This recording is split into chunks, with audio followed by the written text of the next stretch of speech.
what is it that attracted you to this specific genre? Because obviously it is a genre that has a lot to say, as you were just mentioning. But what is it about it that like really got you into this genre? Could be a movie, could be anything. I'll let you go wherever you want with that question. So Alison, you want to go first? Sure. So I started watching horror when I was really young, as I'm sure most people here have. I saw The Exorcist when I was 8 years old, and it was life-changing. I don't know what, but it was the first thing I saw that really just struck this really visceral chord within me.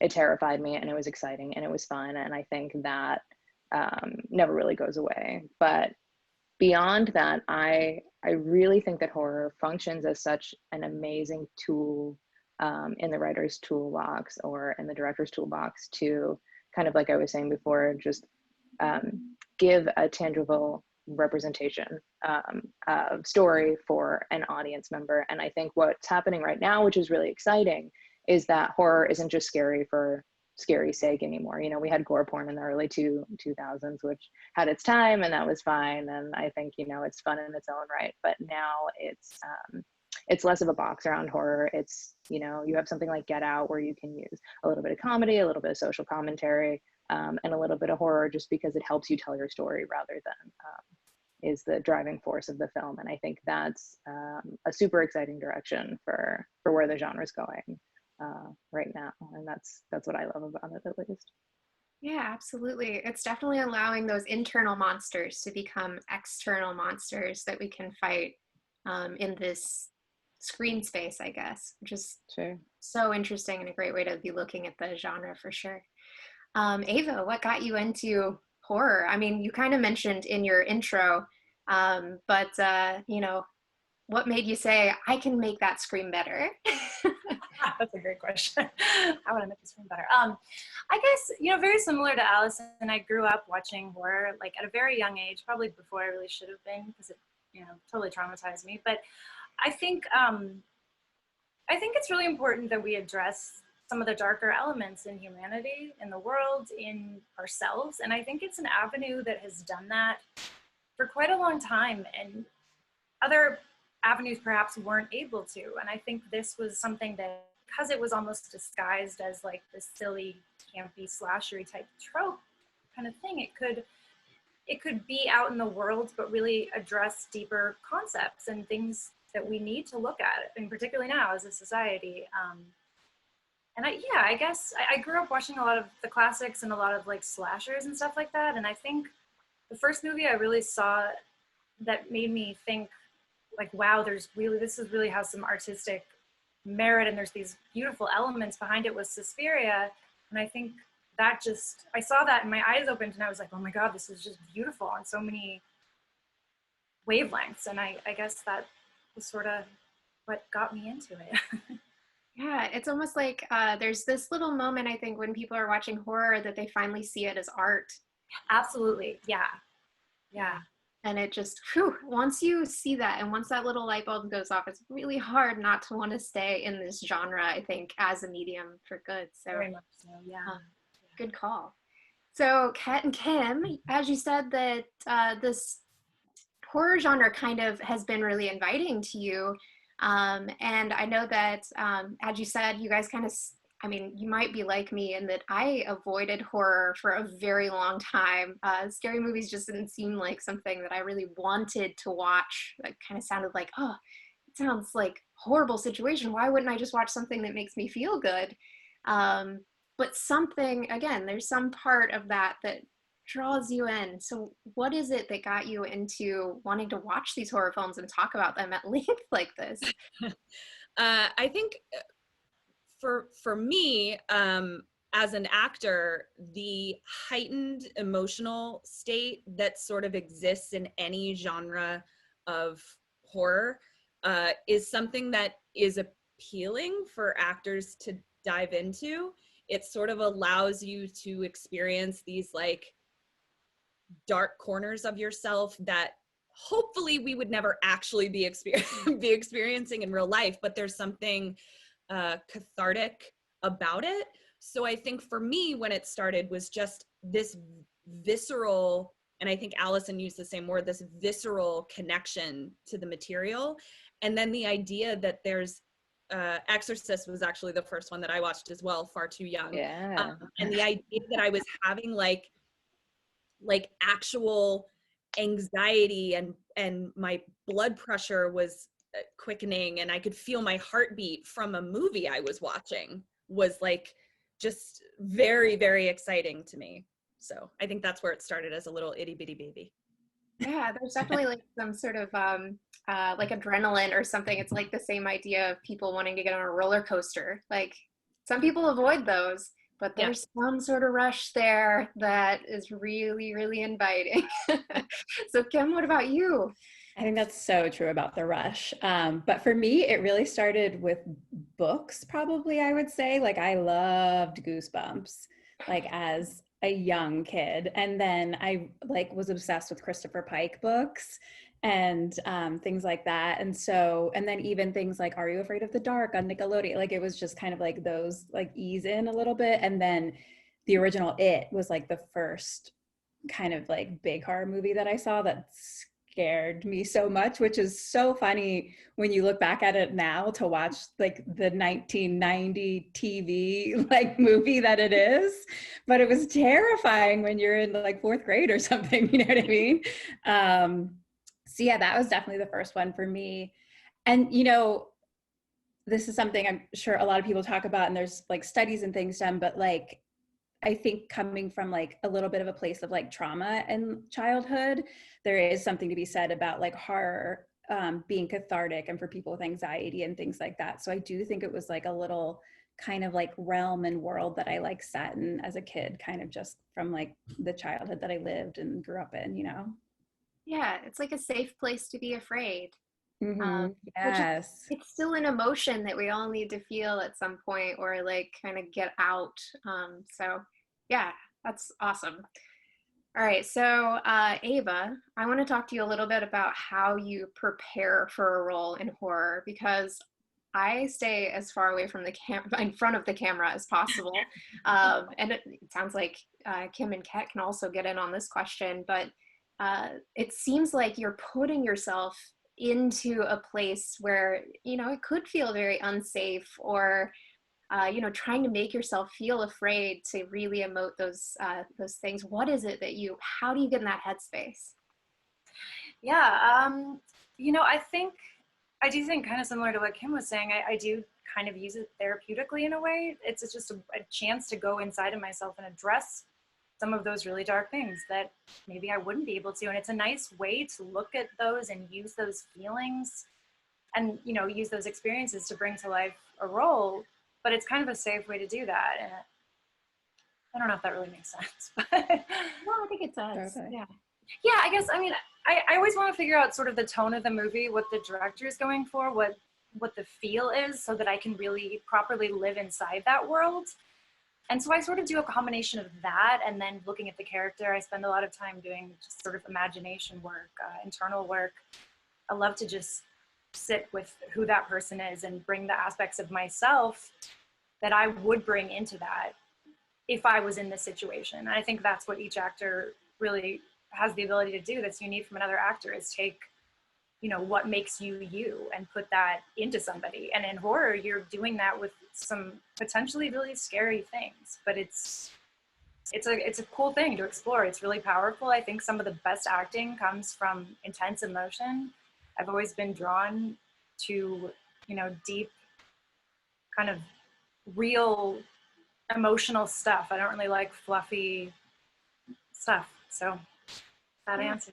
Yeah, no, it sounds like you're trying to bring it from a place of reality. Yeah. And I think there's definitely plenty of horror films out there that do not have those aspects. I'm sure Kim and Kat can probably tell us about 200 of them. Kim or Kat, either one of you, do you have anything to add kind of to that? Since it does sound like, I mean, you act as well. So I'd love to hear a little bit if you had done any horror.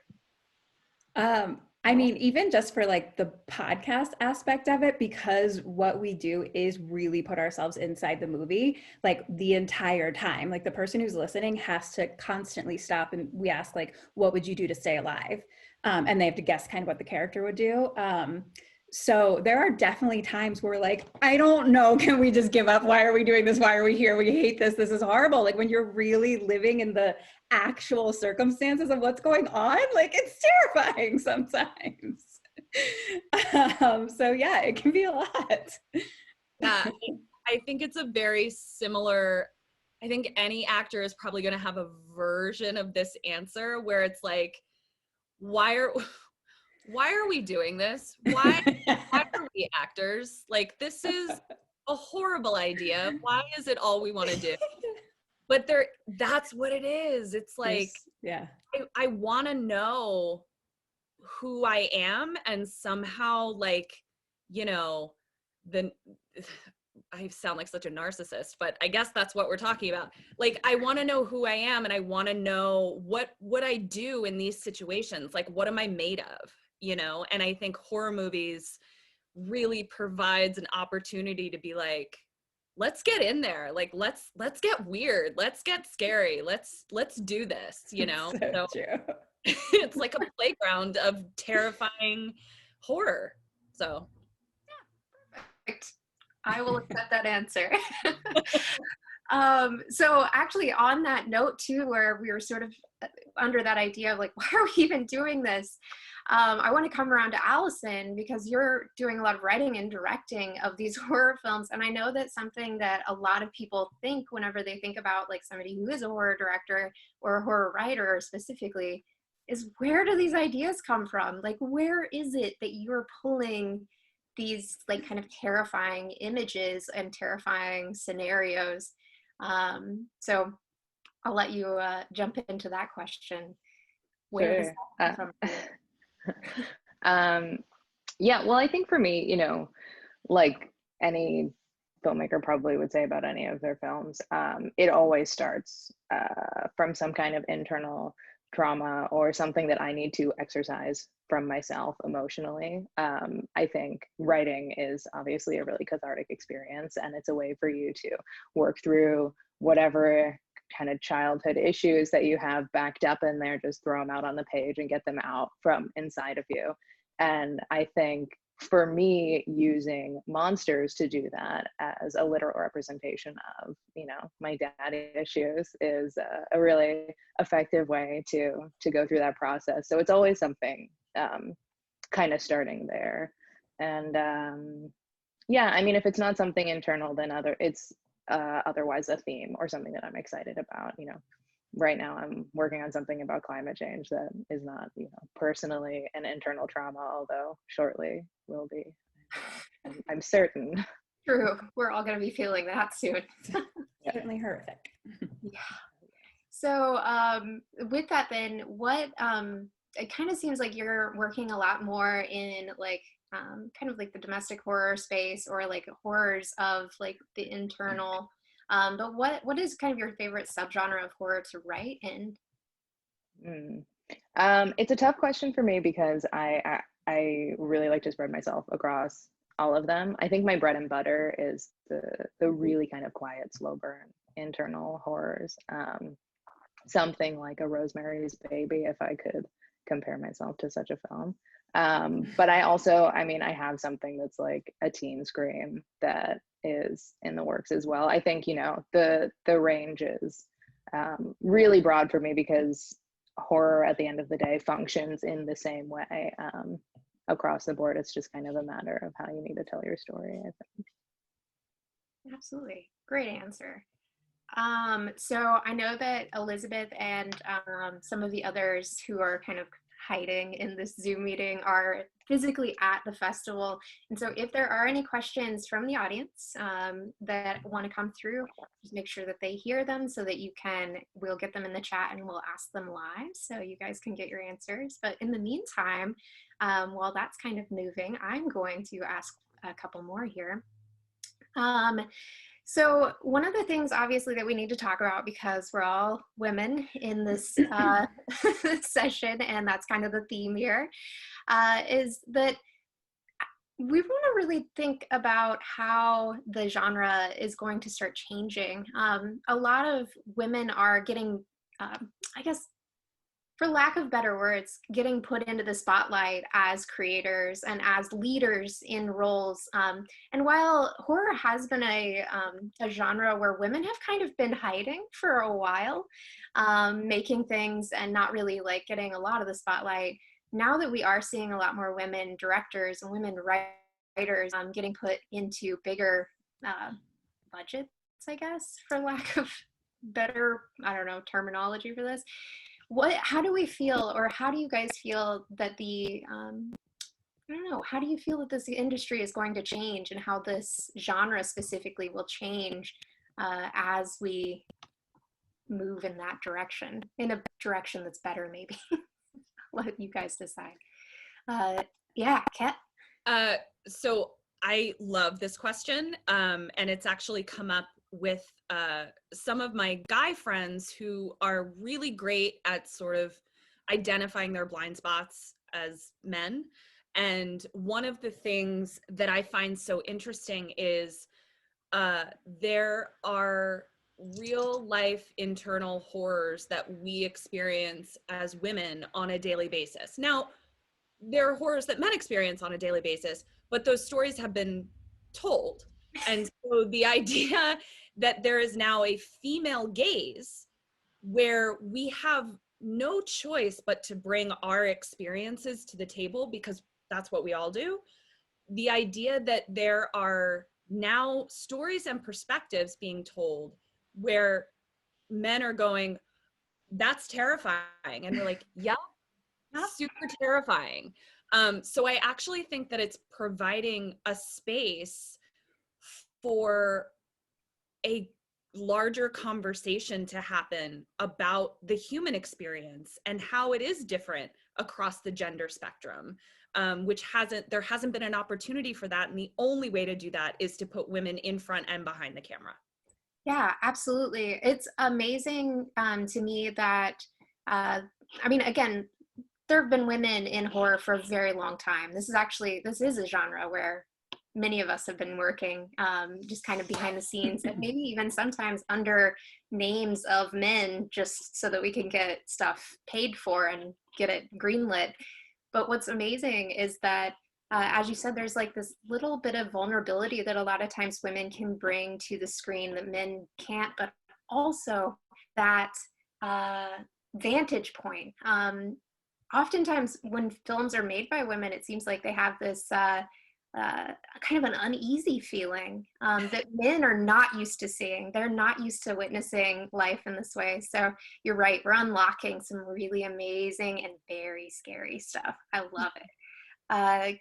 Kim, do you want to add to that? Yeah, I think it'll bring a lot of things. And, you know, we cover movies from every generation. And so, for example, we just did a movie from the 80s the other day, and like we had a whole like almost joke throughout the whole thing, because like Kat was like, okay, we have to just like suspend our feminism for this, because it's just one constant stereotype after another that, like, you know, we get into stuff or we make jokes about things, like, you know, but we're feminist AF, so like it's always going to be there. But with things like that, it's just like we have to kind of like keep going. It, you know, but there's just so many stereotypes within, like, especially the 80s movies, but like even ones from not that long ago, things that don't seem like that long ago. So just like kind of like a release of all of those things, I do think it'll bring more female stories and experiences, but also that thing of just normalizing women and women experiences. Like, it doesn't always have to be a rape revenge story, you know what I mean? Like, we did the movie Lyle by Stuart Thorndike, and so it's about a lesbian couple, but that is like nothing about the horror is about them being lesbians, you know what I mean? Like, that's just who they are, and that's just them living their lives. The horror is something completely separate. And so I think it gives the opportunity of that as well, just like the normalization of women living their lives, and then the horror can still be a monster or whatever, you know what I mean? It can be both those things, like the horror of female life, but also just the normalization of like women living their lives. Yeah. And even just making things more realistic in that, like, Yes. in movies where I've been sitting with my husband watching this horror film and I'm like, no woman would ever do that. Yes. Yeah. Oh my God. And he's like, what are you talking about? And I was like, obviously a guy wrote this character. That is not a woman. That Yes. character is not. So much yes.